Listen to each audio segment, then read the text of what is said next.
Halo semua ya, kembali lagi sama gua Baby Rex ya. Udah lama gua nggak bikin konten kayak gini ya, konten ya soal info dan biasa teori ngalor ngidul lah ya. Karena sekarang gue lebih aktif live streaming dan di sana itu informasinya lebih cepat. Gue langsung bahas dan langsung diskusi bareng nakama-nakama yang ada di live streaming gua. Dan sekarang untuk kali ini gue bakal ngasih informasi soal Q&A spesial dari Oda Sensei yang ngasih tahu beberapa informasi-informasi yang penting lah, fakta-fakta penting yang diberikan oleh Oda Sensei. Gue akan merangkumnya untuk kalian dan jangan lupa di like, comment, share, dan subscribe dulu ya guys ya. Oke, tanpa berlama-lama lagi kita langsung aja ke kontennya. Let's go. Oke, kita mulai dari pertanyaan yang pertama dulu ya. Pertanyaan pertama di sini menanyakan bagaimana cara kerja soal kekuatan Gear 5 Luffy. Di sini disebut bagaimana dia memunculkan goggles dan baseball helm dalam kekuatan Gear 5 Nikanya. Dan ada jawaban unik dari Oda. Di sini Oda hanya memberitahu singkat bahwa ya itu adalah bagian dari kekuatan fantasi dari Nika, atau gampangnya kita sebut itu sebagai bagian dari kekuatan imajinasi Nika.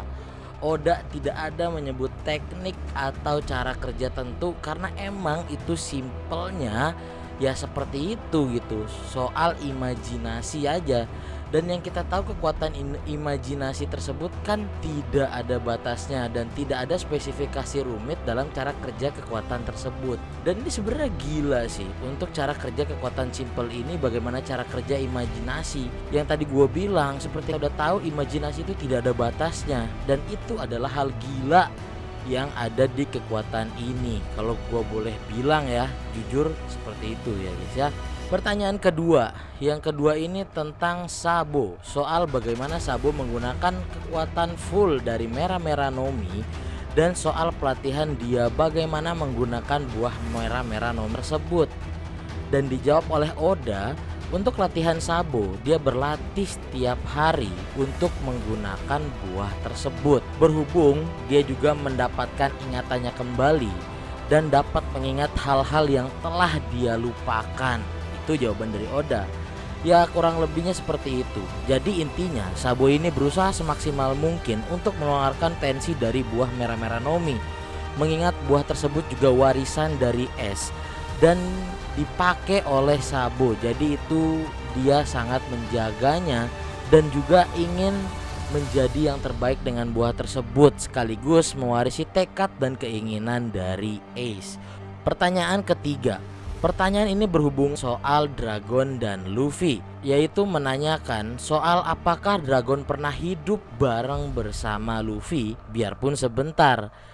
Dan ini jawaban resminya dari Oda adalah tidak. Ya, tidak. Setidaknya dalam ingatan Luffy atau memorinya Luffy. Oda menjelaskan perbedaan antara dia dan beberapa member dari Revolutioner Army. Tohnya adalah Kuma yang mempunyai anak. Karena Dragon di sini sebagai pemimpin itu sangat berbahaya untuk Luffy jika hubungan mereka terungkap. Uniknya Oda sendiri juga bertanya-tanya, apa sih perasaan Dragon ketika dia dipaksa kasarnya meninggalkan keluarga dan putranya? Dan apa juga yang dia pikirkan ketika melihat Luffy di Loguton? Apa sih perasaannya? Dia bertanya-tanya seperti itu dan penasaran akan itu. Ini jujur aja jawaban lucu sih menurut gue dari Oda Sensei. Jawaban diplomatis sekali dari Oda ya. Kenapa gue bilang seperti itu? Gue ngerasa di sini Oda mencoba melindungi Dragon. Karena saat ini banyak beberapa dari nakama yang sudah kehilangan respect terhadap Dragon. Sebabnya adalah yaitu Dragon yang terus dibuat bungkam, diam, seakan-akan gak peduli terhadap anaknya dan tidak ingin bergerak melihat kejadian yang ada di Egghead pada saat itu. Itu sih lucu sih menurut gua, kayak ya berusaha melindungi Dragon lah. Dragon yang si diam itu emas, diam melulu dia. Ya, lucu aja menurut gua. Pertanyaan 4. Ada pertanyaan yang akhirnya dijawab oleh Oda setelah banyak yang bertanya soal ini, yaitu kapalnya dari Kurohige yang bernama Saber of Zebek. Apakah itu ada hubungannya dengan rocks di Zebex? Oda menjawab simple aja sih, bahwa ya Zebex itu adalah sebuah kapal layar. Berhubung dengan Zebex atau tidaknya itu bisa jadi sesuatu kebetulan atau tidak aja gitu. Kata Oda tuh begitu gitu. Oda itu malah membuat jawaban yang kita semakin bertanya-tanya sih, apa sebenarnya gitu. Karena jawaban yang seperti ini nih membuat banyak spekulasi yang ada. Cuman menurut gua nih ada satu yang mungkin gue bisa pastikan, itu adalah ada kemungkinannya hubungan antara Teach, Kurohige dengan Rocks di Zebes. Karena ini terlalu ditutup-tutupi sih. Jadi ya gue cuma bisa menjawab itu aja sih. Dan mudah-mudahan saja kelak nanti di chapter akan diungkap oleh Oda berhubungan atau tidaknya. Pertanyaan kelima, pertanyaan yang berkaitan dengan jurus Shanks, yaitu Kamusari. Soal bagaimana Shanks menggunakannya, apakah dia diajarkan oleh Roger atau dia mempelajarinya sendiri dengan cara menirunya atau mengkopinya lah. Jadi soal itu Oda mengatakan bahwa ya Shanks itu mengingat jurus Roger yang itu gitu, mengingat jurusnya tersebut. Dan dikatakan juga bahwa jurus itu bukan suatu jurus yang mudah dipakai atau dikopi oleh sembarang orang, bahkan oleh kru Roger sekalipun. Tetapi di sini Shanks bisa menggunakannya secara gokil lah menurut gua. Jadi Shanks itu sangat-sangat berbakat sampai dia bisa menggunakan jurus tersebut. Gokil juga sih sebenarnya si Shanks ini ya. Gue jadi penasaran bakatnya Shanks nih berasal dari keturunan siapa ya. Gue jadi penasaran. Hehe. Pertanyaan keenam, ini adalah pertanyaan yang berhubungan dengan Cross Guild, yaitu bagaimana sistem bounty-nya dari Cross Guild. Kita dijelaskan di sini bagaimana sistem bounty-nya. Gue juga akan kasih lihat ke kalian gambarnya nih, gue akan kasih lihat. Coba kalian hitung aja, karena kalau gue hitungin buat kalian, gue rangkum itu cukup panjang. Gue akan kasih intinya aja nih. Jadi intinya gini, setiap pangkat di Marine itu ada harganya tersendiri. Apalagi di pangkat-pangkat tertentu, mulai dari kapten dan commander sampai fleet admiral itu memiliki harganya tersendiri, yaitu 1 bintang sama dengan 100 juta belly, dan 1 crown itu sama dengan 10 bintang yang kurang lebih sekitar 1 miliar berry. Jadi untuk sekarang yang tertinggi adalah fleet admiral Akainu dengan 5 crowns atau sekitar 5 miliar berry, yang hampir setara dengan Roger dan Shirohige. Tapi ada juga sih pengecualian untuk Marine yang terkenal, dan itu akan mendapat harga yang spesial. Pertanyaan ketujuh, pertanyaan ini mengarah kepada Aokiji, anggota Kurohige, yang ditanyakan apakah kerjaan sesungguhnya dari Aokiji di anggota bajak laut Kurohige, dan apakah dia mempunyai bawahan. Oda menjelaskan di sini bahwa iya, dia mempunyai bawahan, tapi bukan bawahan seperti biasanya gitu, dan dia juga bukan tipe orang yang langsung nurut dengan kata-kata Kurohige. Jadi bagian dari Kurohige itu menurut dia bukan berarti bisa melakukan hal yang jahat. Dia hanya ingin mencari kebebasan dan perlindungan dari anggota bajak laut tersebut gitu. Tidak perlu repot, intinya seperti itu ya, kurang lebih sama seperti Robin ketika awal-awal muncul. Seperti itulah kurang lebih Aokiji dan Robin itu mirip di awal-awal. Dan Aokiji juga sudah banyak memperhitungkan soal dia masuk anggota Kurohige ini. Jadi pada intinya seperti itu ya guys ya. Tapi kalau kalian perhatikan itu emang mirip sih.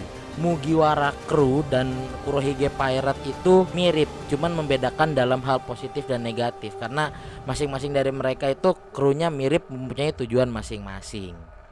Dan pertanyaan ke-8, pertanyaan yang menarik nih, pertanyaan soal sistem pemerintahan dunia dan soal bagaimana memasukkan Fujitora dan Ryokugyu ke dalam anggota Marine. Sebenarnya buat kalian yang udah baca SBS, ada yang lebih detail soal Fujitora dan Ryokugyu di situ tuh.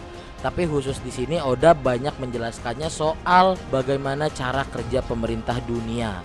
Di sini dijelaskan oleh Oda bahwa negara-negara yang terafiliasi dengan pemerintah itu memiliki tentara mereka sendiri untuk perlindungan, dan ada yang namanya perlindungan melalui World Military Draft.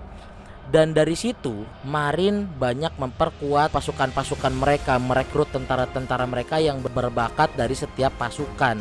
Dan draft ini juga yang memicu kontroversi antara 8 negara revolusi baru-baru ini, karena menurutku akan melemahkan pasukan pertahanan nasional, kurang lebih gitu intinya ya.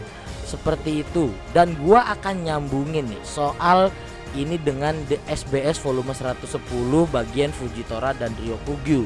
Karena di SBS ada juga pertanyaan yang mirip dengan ini. Bedanya mereka itu yang di SBS mempertanyakan soal pekerjaan mereka sebelum jadi marin dan bagaimana perekrutnya. Soal Aramaki Rokugyu, dia berasal dari South Blue. Dia adalah polisi dari kerajaan Taya dan pernah terlibat dalam beberapa insiden hingga dia dipenjara.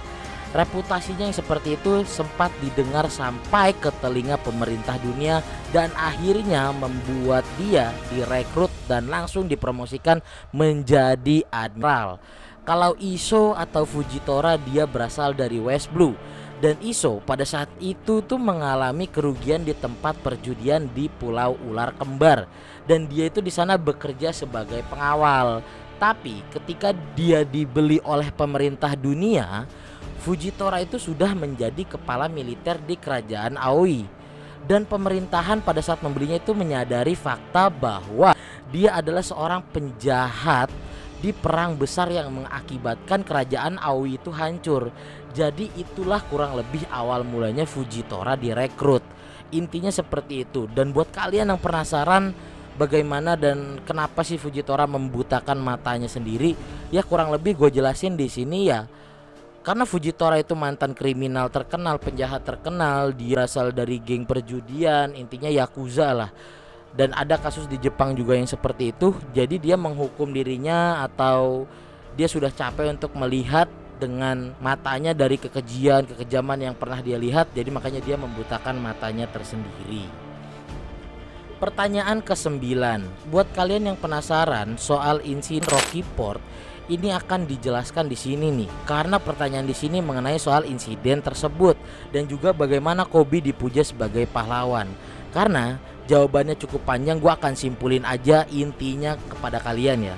Dan kebetulan insiden ini kata Oda juga nggak akan masuk timeline utama, jadi gue simpulkan aja, yaitu di awal mula di Hachinosu memiliki poneglyph. Dan Lau itu ingin mempunyai poneglyph tersebut dengan cara menjebak penumpang di kapal Rocky Port yang ada di Hachinosu. Kurang lebih seperti itu. Dan kapal itu ternyata membawa raja dan bangsawan penting dari suatu negara. Tetapi kapal yang dimiliki Lau itu, yang dinaiki Lau itu adalah kapal penyusup yang membawa bendera negara yang sama dan sedang terlibat konflik dengan para bajak laut di Pulau Hachinosu gitu. Dan itu menyebabkan bentrok antara Lau dan para bajak laut. Namun secara tiba-tiba ini nggak dikasih tahu kenapanya, dan alasannya Kobe dan Kurohige itu datang ke pulau tersebut dengan alasan masing-masing. Dan itu membuat ketiganya itu bertemu dan bergabung. Dia nggak dijelasin detailnya di sini. Alhasil setelah insiden tersebut, mereka bertiga itu secara tidak sengaja mendapatkan sebutan tersebut lah gitulah. Kayak ya Kurohige menjadi Raja Hachinosu, Lau menjadi Shichibukai, dan Kobe secara tidak sengaja dipuja sebagai pahlawan. Intinya seperti itu jawaban dari Oda ya. Dan ini yang nggak kayak kita bayangkan sih sebenarnya. Gua kira ada clash bentrok antara mereka bertiga dan ternyata enggak. Di sini cuman terjadi kesalahpahaman aja gitu. Dan kesalahpahaman ini terjadi apalagi kalau bukan karena berita yang tersebar di seluruh dunia gitu. Ya itu sih menurut gua lah.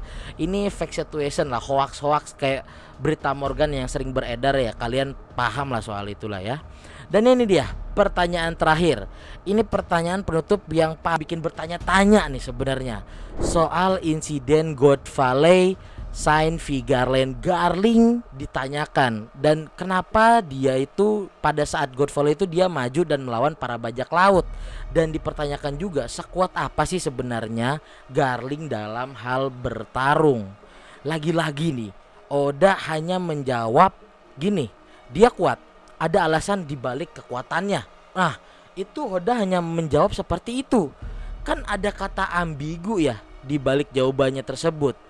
Itu gitu malah makin buat kita bertanya-tanya apa sih sebenarnya kekuatan Garling sampai ada alasan tersebut. Apakah Garling memakan buah iblis legendaris, atau dia mempunyai yokai seperti Gorosei, atau Master of Haki, atau banyak lain halnya lah ya kekuatan di One Piece. Itu membuat kita penasaran dan makin bertanya-tanya soal Garling nih. Emang Oda Sensei ini kacau parah emang nih ya. Jadi itu aja guys soal Q&A spesial dari Oda Sensei. Sebelumnya gue mau minta maaf dulu ke kalian kalau konten ini masih banyak salahnya, masih banyak ya kurang dimengerti atau susah dimengerti, karena gue udah lama banget gak bikin konten ini. Jadi gue mau minta maaf kalau masih banyak salah-salahnya. Dan gue mau ngasih tahu juga ke kalian ada informasi soal SBS dan Fever Card Databook di live streaming gue. Linknya ada di deskripsi atau ada gue taruh di atas ini. Jadi jangan lupa kalian baca juga atau nonton juga soal informasi SBS dan Fever Card Databook. Jadi mungkin gitu aja untuk konten kali ini. Sampai jumpa di konten berikutnya. See you, bye bye.